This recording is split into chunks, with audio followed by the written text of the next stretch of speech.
There's a question that has been on my mind for a couple of years now, and it's not a popular question. It's not the type you see on headlines or in the news or even in self-help books. And the question is this: why am I saving money? I don't mean that practically. I mean, I know the practical answers. You save for retirement, you save for emergencies, you even save for opportunities in the future. But I mean, those are all useful answers, practical answers, intelligent answers, in fact. But I mean, underneath all those answers, what am I really saving for? What am I trying to secure? Because I've noticed something in myself, and I suspect you might recognize it too.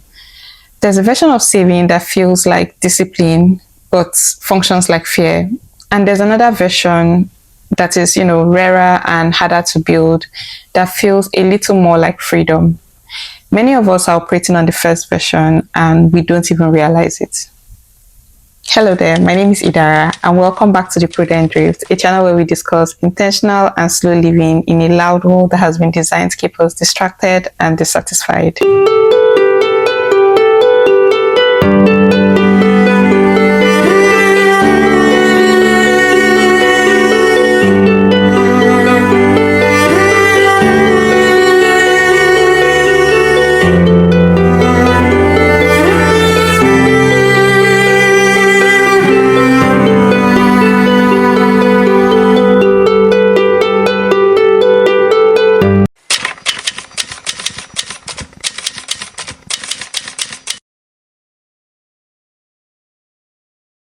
As someone who has dabbled in the personal finance world, I studied economics. I went on to have a master's degree in corporate finance, and I worked in a bank for a couple of years.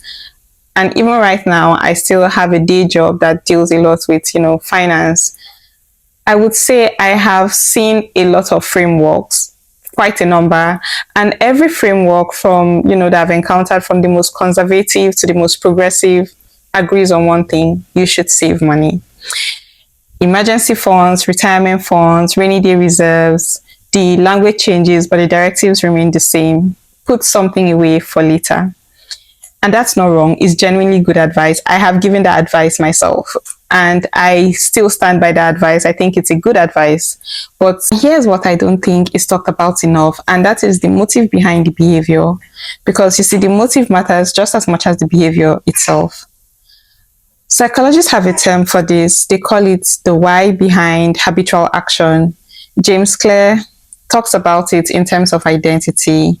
Viktor Frankl built an entire therapeutic philosophy around it.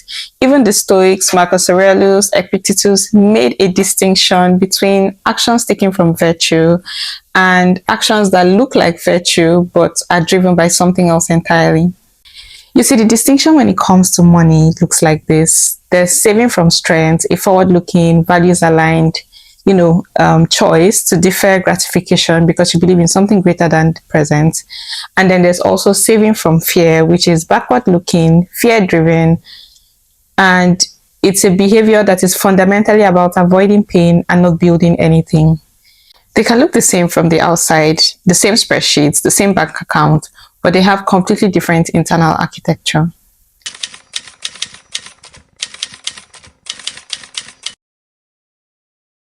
So let's be honest here for a moment. You see, for most of my adult life, I saved primarily out of anxiety, not because I had analyzed my values and concluded that the financial margin was consistent, with the kind of life I wanted to build. But because the thought of not having a cushion made me feel like I was standing at the edge of something I couldn't see the end of, or like I was just taking a risk. That feeling had a name. I just didn't recognize it for a long time. And now that I think about it in retrospect, I recognize that feeling, I recognize the name, and it was control. The savings account wasn't really a financial tool. It was a psychological one. It was my way of making an uncertain life feel more manageable, or feeling like if something goes wrong or if enough bad things happen, I wouldn't be caught unawares or completely off guard.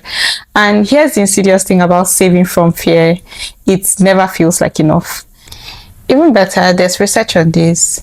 Behavioral economists Kahneman and Tversky demonstrated that humans feel the pain of loss roughly twice as intensely as the pleasure of equivalent gain. And this is what they call loss aversion. The implication of personal finance is significant if your principal financial motivation is avoiding loss rather than pursuing something meaningful. The goalpost will always move. There is no number that makes the fear go away because the fear isn't actually about the number. I've spoken with people who have 3 months of, expenses saved up, or people who have 3 years of expenses saved up, and they still feel terrified, right? Because even though the account balance changes, the feelings don't, and that's a signal worth paying attention to.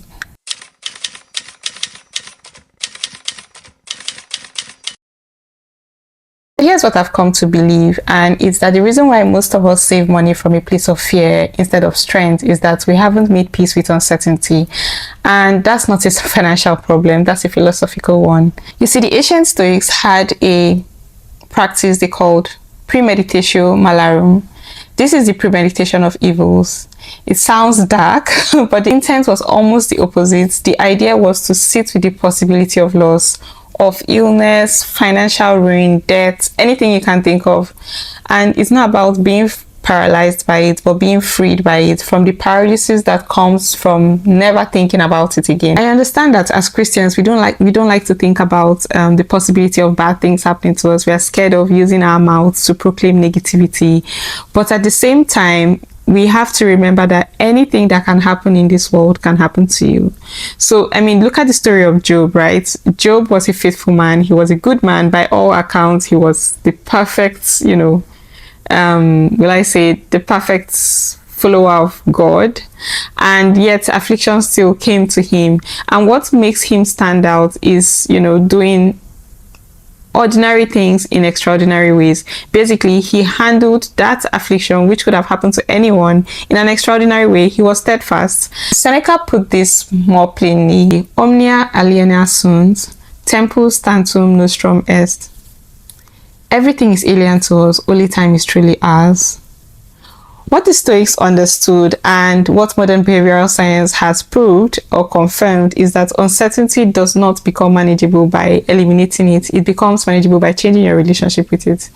And this is where most financial advice gets it wrong.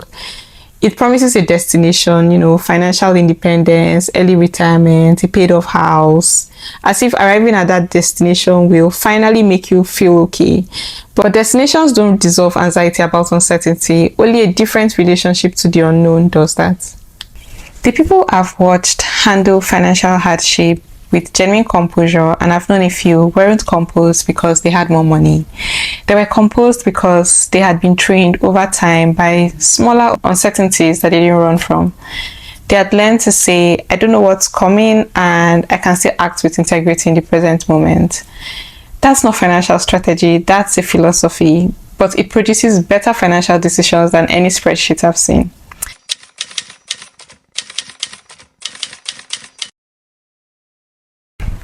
So what's the alternative? What does it mean to save from strength rather than fear?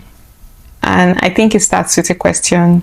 It's not about how much do I have to save, or how much do I need to have to feel safe? Because we've already established that number doesn't exist. Rather, it's about asking yourself, what life am I trying to make possible here? And this is a completely different orientation. It's forward facing, not backward facing. It's constructive and not defensive. When I started asking myself that question seriously, a few things became clear. For starters, what I called saving was actually just hoarding. It was basically money sitting in a low yield account, not because it was serving any purpose, but because moving it felt like a risk. And that's not financial discipline, that's more like paralysis dressed up in a responsible language. Secondly, some of what I thought I had to save for was a symptom of a lifestyle I had never consciously chosen. You see, when you stop saving reactively and start saving intentionally, you often discover that the number you're chasing was calibrated for a version of your future that you inherited and not one you designed. And that's because when we think of the pillars of adulthood, we think of job, house, family, children, and These pillars were crafted by society and not necessarily by individuals. Thirdly, there is a kind of financial margin that genuinely does produce freedom, but it's smaller and more specific than the anxiety will let you believe. One researcher at Princeton found that emotional well-being does improve with income, but the relationship is nuanced and deeply personal. More is not always better. Enough, clearly defined, is better. So at the end of the day, the question, what life am I trying to make possible, brings you closer to defining your enough, while fear, on the other hand, keeps you chasing more.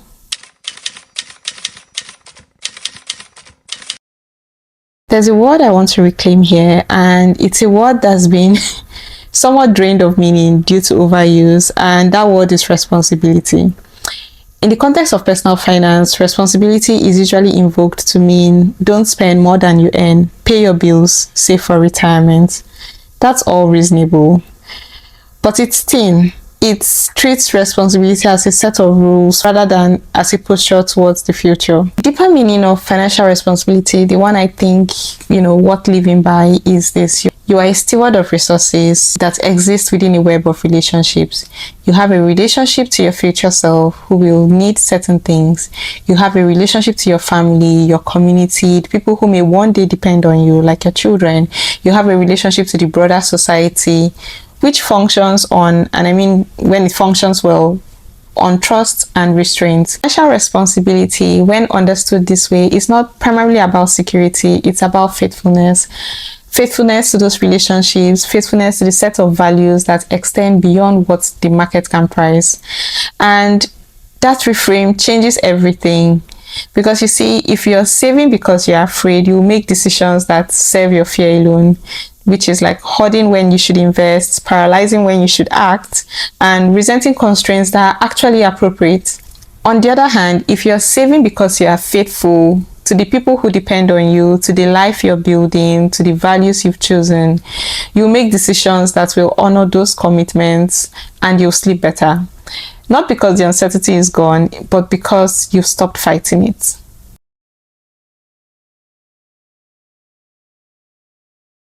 I want to leave you with something concrete, because philosophy without application is just aesthetics. If you're willing to sit with this, I would suggest, bringing it to your next financial decision, whether that's about investing, savings, or spending. And the first question is, what am I trying to secure? And to be honest, if the answer is you're trying to, eliminate fear, that's a signal. I mean, you don't have to condemn yourself. We've all been afraid. I have also saved from fear, right? But you should understand that fear is information. The question is whether you're going to be making these decisions from it or with it. I'm hoping you choose the latter. Question 2. What am I trying to make possible?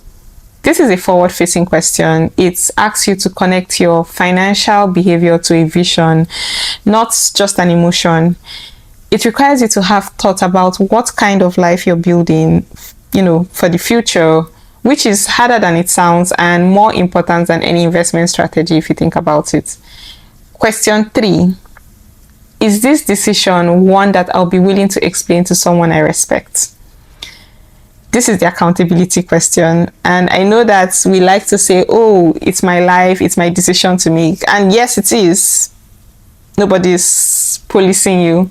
But I need you to just imagine if you had to present this decision to, someone you respect. It could be your parent, it could be your spouse, it could be, your mentor, or even someone you've never met, but you've seen in the news or in the media, and you respect them, and you feel like, oh, okay, if I'm to ever have a conversation with this person and I'm to present the decision to them, would I be proud of myself?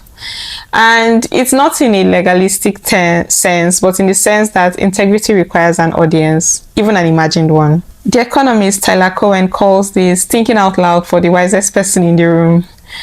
Personally, I like to call it the grandmother test. Would I be comfortable explaining this decision to someone who knows me, who cares about me, and has no interest in flattering me? Think about that. You see, those 3 questions may not make anxiety or uncertainty go away, but they'll change the quality of your response to it. And over time, slowly, quietly, that changes everything.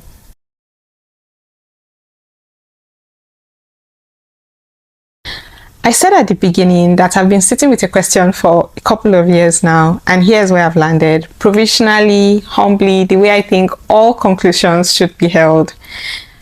I save money because I believe the future is real, even though I can't see it.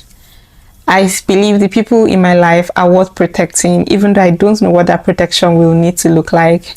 I believe that living with financial margin is one of the ways I can practice the kind of faithfulness I want my life to be built on. It's not perfect, it's not fear-free. I mean, there are still months where the old anxiety flickers, but the goal has changed. And changing the goal changed the relationship to money more than any tactic or any tool ever did for me. So if you're saving from fear, I'm not here to shame you. Fear is often the beginning of wisdom.